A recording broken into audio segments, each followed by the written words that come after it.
देखते ही देखते हमारे स्टार्टअप स्काईरूट एरोस्पेस ने अपना रॉकेट विक्रम एस तैयार कर लिया है।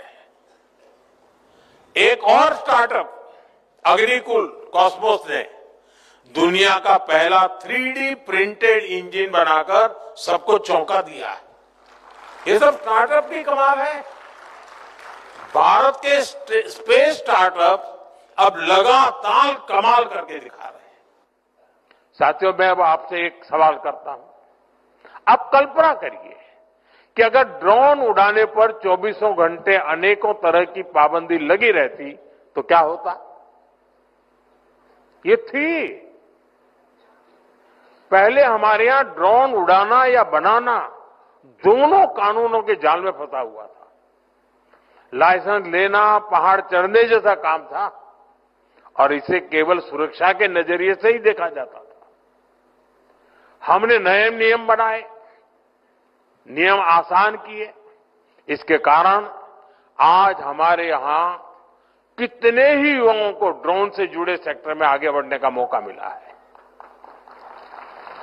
युद्ध क्षेत्र में मेड इन इंडिया ड्रोन देश के दुश्मनों को धूल चटा रहे हैं और कृषि क्षेत्र में हमारी नमो ड्रोन दीदियां खेती में ड्रोन टेक्नोलॉजी का उपयोग कर रही है।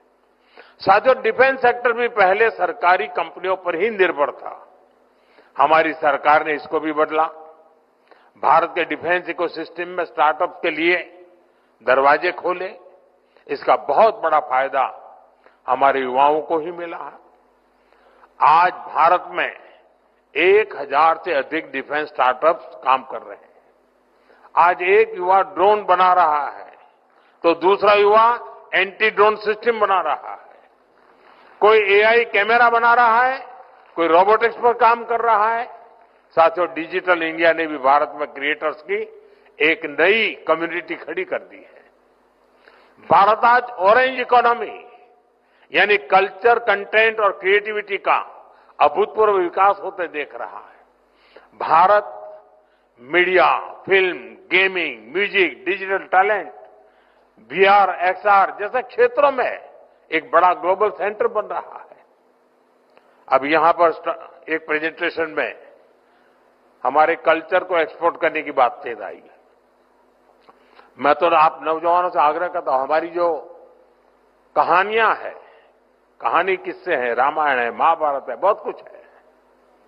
क्या हम उसमें गेमिंग की दुनिया में ले जा सकते हैं इन चीजों को? पूरी दुनिया में गेमिंग एक बहुत बड़ा मार्केट है, बहुत बड़ी इकोनॉमी है। हम अपनी माइथोलॉजी की कथाओं को लेकर के भी गेमिंग की दुनिया में नए नए खेल ले जा सकते हैं।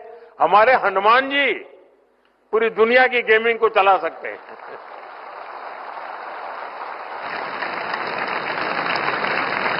हमारा कल्चर भी एक्सपोर्ट हो जाएगा, आधुनिक रूप में हो जाएगा, टेक्नोलॉजी का उपयोग होगा। और आजकल भी मैं देख रहा हूं हमारे देश के कई स्टार्टअप हैं जो गेमिंग की दुनिया में बहुत बढ़िया भारत की बातें कह रहे हैं और बच्चों को भी खेलते खेलते भारत को समझना सरल हो जाता है। साथियों, world audio visual and entertainment summit यानी वेव्स युवा क्रिएटर्स के लिए एक बहुत बड़ा लॉन्च पैड बन गई है। यानी सेक्टर कोई भी हो, आपके लिए आज भारत में अनंत संभावनाओं के द्वार खुल रहे हैं। इसलिए मेरा आज यहां इस आयोजन से जुड़े सभी युवाओं से, देश के युवाओं से आह्वान है, आप अपने आइडिया के साथ आगे बढ़िए, रिस्क लेने से पीछे मत हटिए। सरकार आपके साथ कंधे से कंधा मिलाकर चल रही है।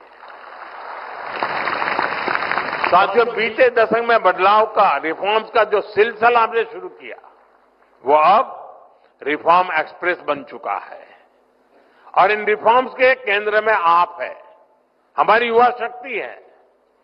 जीएसटी में हुए नेक्स्ट जनरेशन रिफॉर्म से युवाओं और एंटरप्रेन्योर्स के लिए प्रोसेस और आसान हो गई है। अब 12 लाख रुपए तक की इनकम पर टैक्स जीरो हो गया है। इसे नई नौकरी वालों या नया बिजनेस शुरू करने वाले नौजवानों को उनके पास बहुत ज्यादा बचत होने की संभावना बढ़ गई है। साथियों, आप सभी जानते हैं आज बिजली सिर्फ रोशनी का माध्यम नहीं है। आज AI, data centres, semiconductor, manufacturing, ऐसे हर इकोसिस्टम के लिए ज्यादा बिजली की जरूरत है। इसलिए आज भारत एश्योर्ड एनर्जी सुनिश्चित कर रहा है।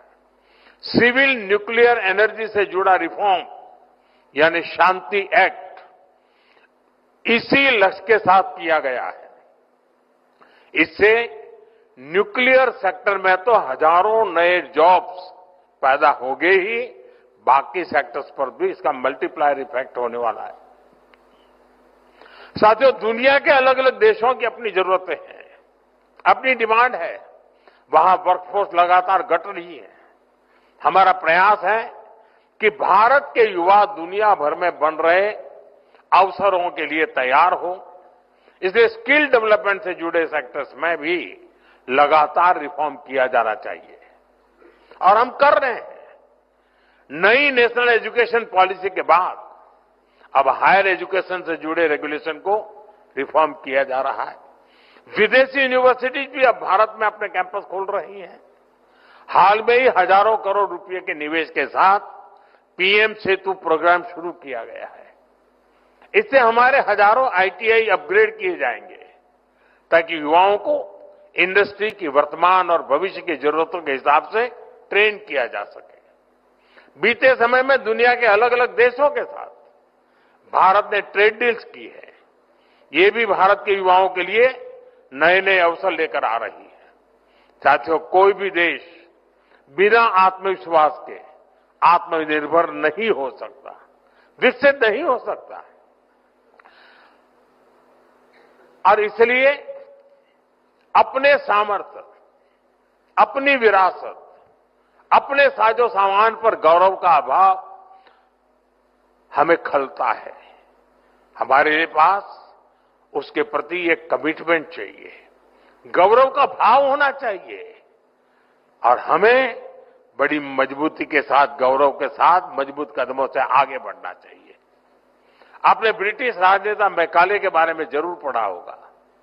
उसने गुलामी के कालखंड में शिक्षा तंत्र के माध्यम से भारतीयों की ऐसी पीढ़ी बनाने के लिए काम किया जो मानसिक रूप से गुलाम हो।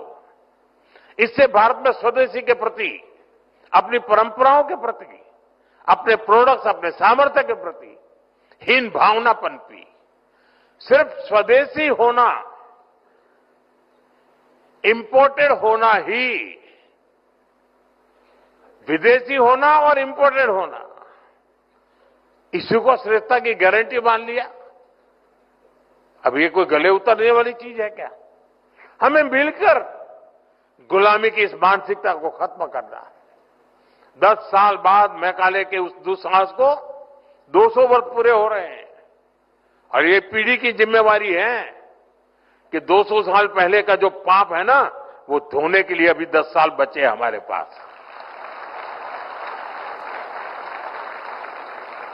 और ये युवा पीढ़ी धो करके रहेगी, मुझे पूरा भरोसा है।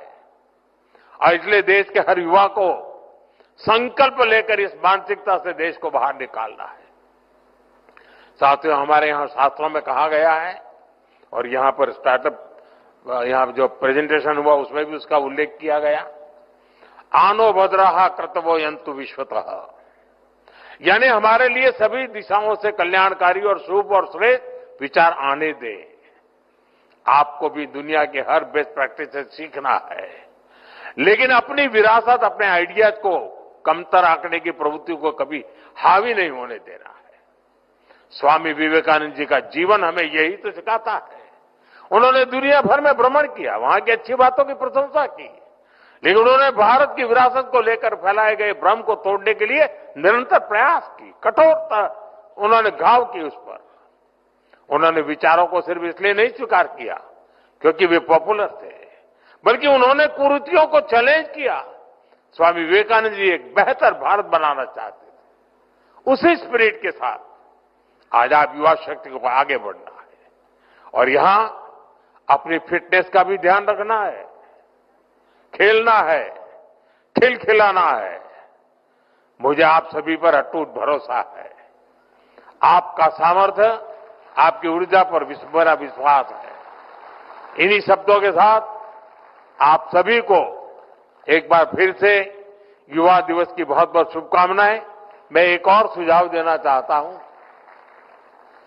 ये जो हमारा डायलॉग का कार्यक्रम चल रहा है, क्या आप कभी योजना करके अपने स्टेट में स्टेट को विकसित बनाने के लिए डायलॉग ये कार्यक्रम शुरू करें और थोड़े समय के बाद हम डिस्ट्रिक्ट को विकसित बनाने के लिए भी डायलॉग शुरू करें, इस दिशा में जाएंगे। लेकिन हर राज्य में एक कार्यक्रम राज्य के नौजवान मिलकर के, ताकि ये थिंक टैंक जिसको कहा गया ये थिंक वेव बन जाएगा, ये दिशा में हम करें। मेरी पूरी शुभकामनाएं आपके साथ है। बहुत बहुत धन्यवाद दोस्तों।